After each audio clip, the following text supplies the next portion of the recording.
Microsoft. With cloud technologies and with artificial intelligence, the big information technology companies in the world are cementing their position as ultra strong. And the case for Microsoft is particularly interesting. And that's what this presentation is all about. I'm going to start by putting StarTrader in the scope of cloud technologies, and then I'll move into Microsoft in the cloud, how artificial intelligence gives Microsoft an amazing opportunity, and then the effect on all our lives. So let's start with StarTrader. Well, if we would have had this presentation 12 months ago, then we at StarTrader had offices roughly where 2 out of 8 people in the world live. And that's changed over the last 12 months. We currently have people in offices in countries where 5 billion out of the world's 8 billion people live. That's a big change. But there are other changes going on in the world as well, to put it mildly. If you look at the total amount of data that is currently held in the cloud, it is incredible. So half the total data in the world is currently being stored in the cloud. Big change relative to 20 years ago when that number was practically zero. And if we look at the computing power that is available today when people run their artificial intelligence models, again, it has increased very much. I'm not going to go through all the zeros that you can see at the bottom of this slide. I think you can read them yourselves. But from our perspective, what that computing power means is that our ability to handle 200 payment channels, high speed and increasingly fast all the time worldwide, is going up all the time. We benefit from this. StarTrader is entirely cloud-based, so this is good news for StarTrader.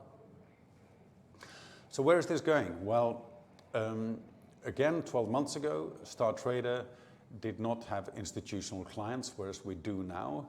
And our institutional clients come to us because we are cloud-based, we are fast, we are highly capable. We do lots of things that are more advanced than the 1992 message pad I bought from Apple back then. Institutional clients come to us obviously for things like market depth and low latency, capital. We're able to pay out whatever amount they wish to have, and for risk management. But they come to us because of the technologies that we use in order to achieve these things. So cloud-based technologies give us scalability and regulatory control and accuracy, which we wouldn't have if we were operating offline. So the cloud is a key enabler for companies like StarTrader. And it's not just us. If you look at the time period from 2008 to 2023, then the market capitalization of the top 5 companies that are cloud-based has gone up by 50x. That's an incredible increase. If you look at cloud business in year 2000, there were no unicorns in the cloud back then. In 2010, there were 10 or so cloud-based unicorns. And now, in 2023, hundreds of cloud unicorns. This is an enormous change. I mean, unicorns, these are billion-dollar companies. Big change. The cloud business has hit us like a slow evolution over the last 20 years, and it's exponentially growing. And it suits Microsoft perfectly. Let's look at the dollar values for a moment. So the total $1 billion of sales of cloud services, if you go back a short time to 2020, 121 of applications and $51 billion of storage and computing power. 2023, now, we're looking at double those numbers, and in 2030, we're looking at more than $1 trillion of sales of software licenses and storage and processing capability. These are enormous changes, and one of the key players in this is Microsoft. So what does their business look like? Well, They partly have software as a service, companies like LinkedIn that they operate, and partly infrastructure as a service, cloud-based storage of files, computing power, and so forth. In total, the revenues at Microsoft are huge in 2022, and unless I'm wrong, it looks like Microsoft is in a position where they will be able to accelerate very quickly by leveraging the combination of cloud and AI, those two big things. Let me show you how. Let's look at AI for a moment. Well, the basic principle for AI is that you have a lot of data that you are storing, typically in the cloud, and then you train a model based on this, and you have an output so that you can have action. Microsoft is super active here, shareholder in OpenAI, developing lots of new products around this. All in all, if you compare ChatGPT with Microsoft, well, the technology used by ChatGPT is the same technology as Microsoft uses for its own AI. The results will be different because the data used to train the ChatGPT model is not the same as the data used to train the Microsoft model.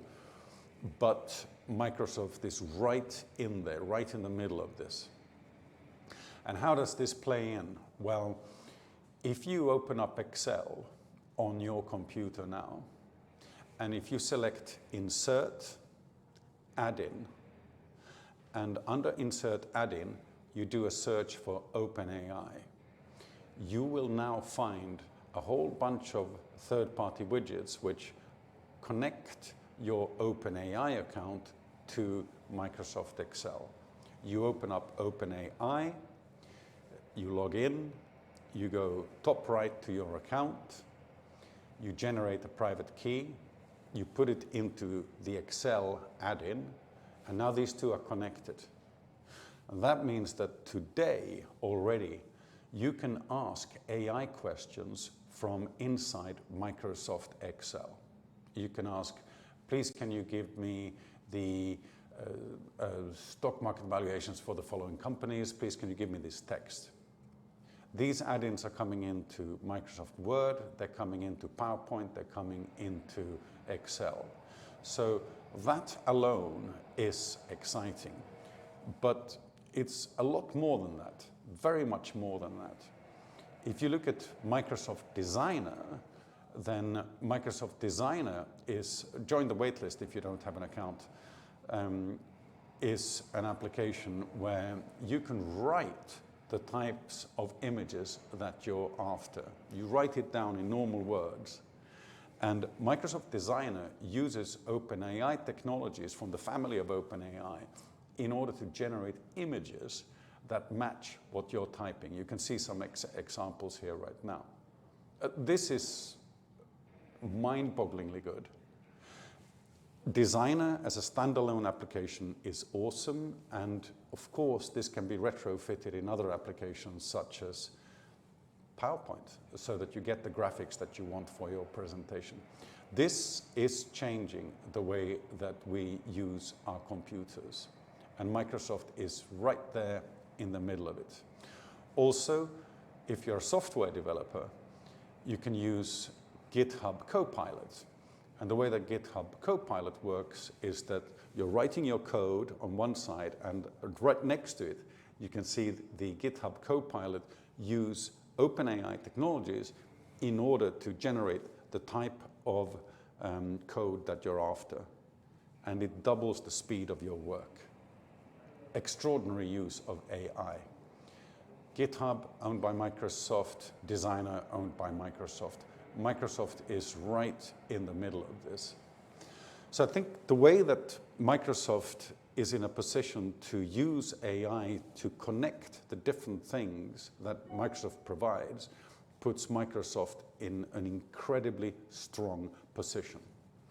Not the only company to be in such a strong position. I think any big company will be in a position to use AI and cloud in order to cement their position, make it much more defendable, and enable them to expand their business very much.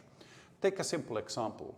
If you imagine being a salesperson wanting to make a phone call, well, you can use AI in order to look at Microsoft Dynamics CRM. You can use the same AI to look at LinkedIn to see what's going on. You can look at your Outlook personal database of contacts. You can connect these things and work out, actually, the next phone call I should make is to this person. Really exciting. So changes happen on LinkedIn can already be reflected in Microsoft Outlook. I think you've seen those connectors already. They already exist. If you put AI on top of these things, you end up having something that's really, really, really powerful. And that's based on old products, products that exist already. If you go beyond and you imagine new products, then the opportunity for Microsoft to do these things is incredible. Underneath the whole thing, you have computing power and storage. All of these things require a lot of computing power. All of these things require a lot of storage. So from a Microsoft perspective, where Microsoft Azure provides storage and computing power, then the opportunity is huge, absolutely huge. So where is it going to go? Well, if we look at cloud business alone, you could define all of this as cloud business if you so wish. I think the dividing line between information technology companies and information technology revenues and other business is becoming blurred. It's not clear where one stops and the other begins. Historically, what we've always done is we've said that, okay, when we measure the size of these businesses, we look at the license revenues for software and we look at the license revenues for computing power and storage. But actually, in my view, we should be thinking about cloud business and AI as a percentage of GDP, not as a percentage of IT. This is huge. In 2030, the GDP per capita worldwide is going to be around $14,000 according to IMF. And that's, of course, very unevenly distributed worldwide. But I think we should look at these technologies and these company valuations as being a percentage of those types of numbers, not as a percentage of software sales on its own. I think we should think of the top providers in the world, each one as a percentage of GDP. It's the equivalent of thinking that if we imagine Coca-Cola, and if we imagine Coca-Cola having a percentage of the total amount of fluid we drink in a particular country coming from their products, I think similarly we should be thinking about cloud technologies and AI as a percentage of global GDP. That's where it will go. That's how big this is. So what does that mean? Well, a rising tide lifts all boats. Cloud technology is flying up.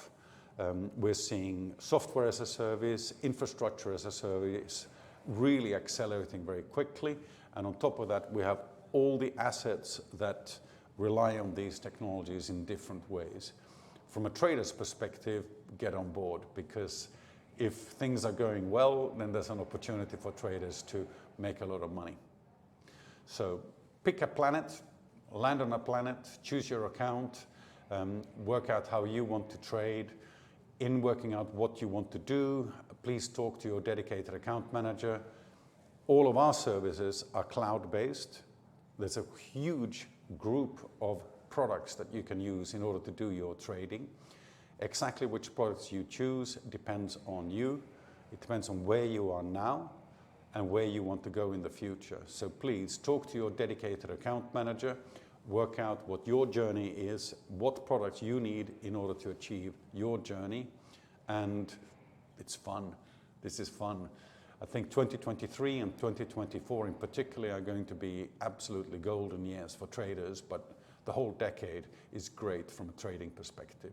So don't wait, join us now. Come on board. Thank you.